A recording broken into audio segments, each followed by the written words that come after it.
Yan, ang ganda ng mga binhi natin, oh. Ang tataba, ang lulusog, at saka yung ano niya. Ngayong taon na to guys, wala tayong makikitang nagba-brown o yung nasusunog sa sikat ng araw.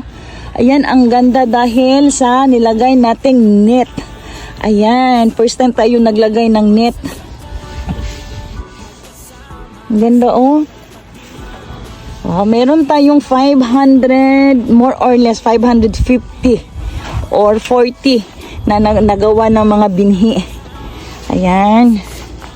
Sana hindi tayo kukulangin. Pero usually guys, taon-taon naman may pasobra tayong ginagawa sa ating mga binhi. At syempre ito yung mga gamot. Ayan, dala-dala na natin yan. Ayan.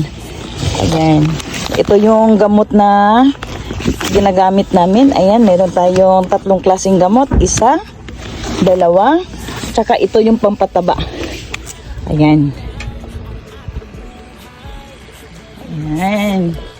Thank you, planter. Ang ganda ng Mitsubishi. Ayan, ang model ng ating planter guys ay si My Lady Lead. Ayan. Luma na pong model na to, hindi na po siya makabago. Meron na pong bago ngayong model. Ayan. Kuno kikay wa namin may desu ka? Kuno model My Lady Lead.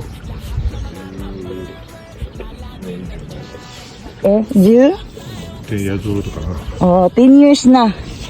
LV8A。 Ayan. Ayan si LV8AD. Yan yung model na ginagamit namin. At syempre, ayan. Gawang ano yan, gawang Mitsubishi. At syempre, dyan nagtatrabaho si aking mahal na asawa. 47 years of service. Very proud ako. Dahil simula ng pagka-graduate niya ng Coco Senior High School hanggang sa nag-retire siya. Yan sa Mitsubishi. Machinery siya nagtatrabaho. 47 years of service. Wow, bihira lang po. Ayan, thank you Dana. Yan, maglalagay tayo ng papataba sa ating palay.